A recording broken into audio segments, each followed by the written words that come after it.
사회보험TV입니다. 금년 1월 국회에서 중대재해처벌법이 통과되었습니다. OECD 최고 산재 발생률 중대재해처벌법으로 감소될 수 있을까요? 오늘 중대재해처벌법에 대해서 알아보도록 하겠습니다. 오랫동안 사회적 논란을 거듭했던 중대재해처벌법이 거침없이 일사천리로 제정되었습니다. 국회는 지난 1월 8일 제적 266석, 찬성 164명, 반대 144명, 기권 58명으로 동법률안을 의결했습니다. 그리고 1월 19일 대통령이 주재하는 국무회의를 거쳐 26일 공포되었습니다. 고용노동부 통계에 의하면 2018년 기준으로 산업재해자는 10만 2,305명이며 이 가운데 사망자는 2,142명입니다.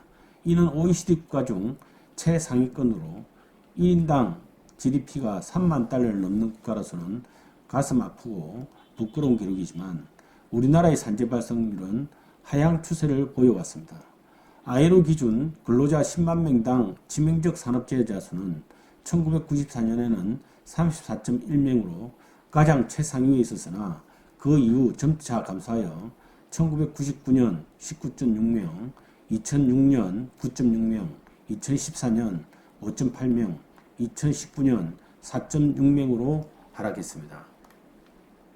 이렇게 산재 발생률이 추세적으로 떨어지고 있음에도 불구하고 산재가 더 빈번하게 발생하고 있는 것처럼 보이는 이유는 무엇일까요? 이는 실제 산재 사고 건수와 별개로 산재 사고 관련 뉴스를 과거보다 더 많이 접하게 되고 이에 대하여 더 심각하게 국민들이 받아들이고 있기 때문입니다. 우리 국민들이 인명을 손중하게 생각하고 안전의 중요성을 더욱 절실하게 느끼고 있음을 반영합니다. 이러한 안전 중시에 대한 국민의식의 상승에도 불구하고 최근 들어 절대 수치상의 산재 사망자 수 감소가 정체되는가 싶더니 최근 들어 오히려 늘어난 것이 이번 중대재해처벌법이 서둘러 만들어지게 된 배경이라 할 수 있겠습니다. 즉 2016년 1777명으로 감소했던 산재 사망자 수가 문재인 정부 들어 2017년에는 1957명, 2018년에는 2142명으로 증가된 것입니다. 산재 발생률은 그 나라의 산업구조와 깊은 관련이 있습니다. 산재는 관공업과 건설업 부분에서 많이 발생합니다. 지난 1월 기준 취업자 수를 보면 관공업이 446만 명이고 건설업이 197만 명입니다.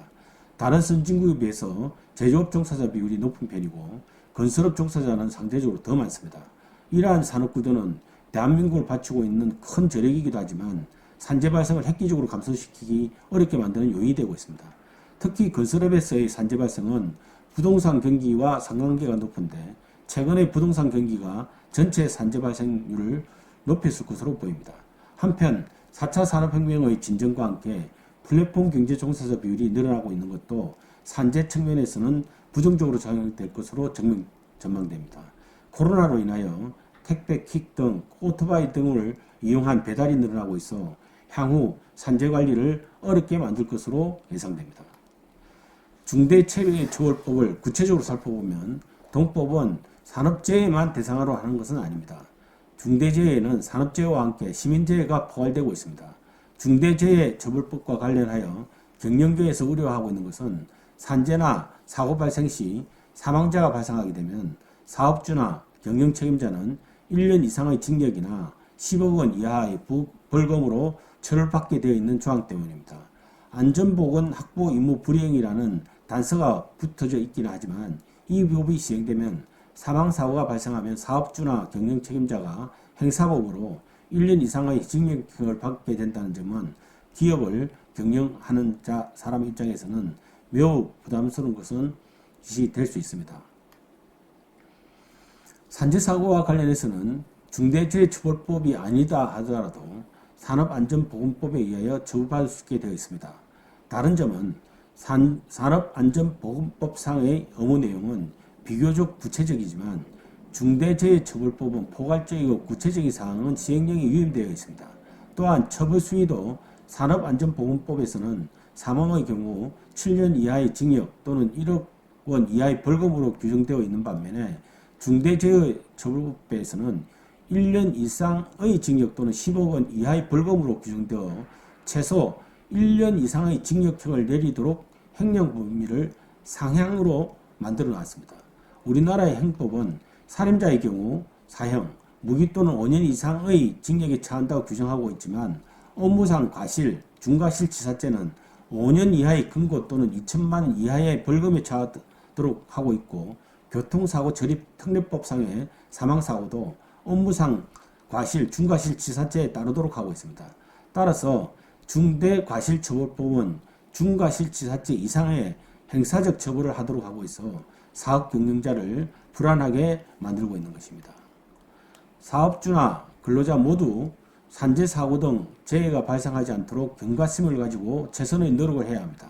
그렇지만 사고는 크든 작든 확률적으로 발생할 수밖에 없습니다. 중대재해처벌법의 제정을 계기로 중대재해를 대폭 줄이기 위한 국가적 종합대책이 수립되어야 하겠습니다만 산재 사고를 살인죄에 가까운 중형으로 처벌하는 것은 산재 발생 억제 이전에 산업과 경제 전체를 위축시킬 수 있다는 점에서 우려됩니다.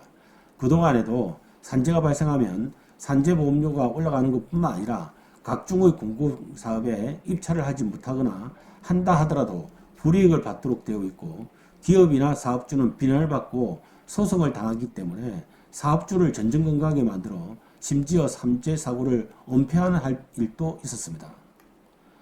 산재 사고와 관련해서는 산업안전보건법 이외에도 근로기준법, 산업재해보상보험법, 민법 750조 및 756조 등 근로자를 보호하기 위한 여러 법령이 이미 존재하고 있어 이들 법령을 잘 운영하는 것으로도 중대재해처벌법의 법 취지를 달성할 수 있을 것으로 판단됩니다. 동법 시행이 아직 8개월이 남아있는 만큼 본법이 예상되는 부작용을 최소화하면서 우리나라의 중대재해를 감소시키는 전기가 될 수 있도록 지혜를 모으는 것이 필요합니다. 감사합니다.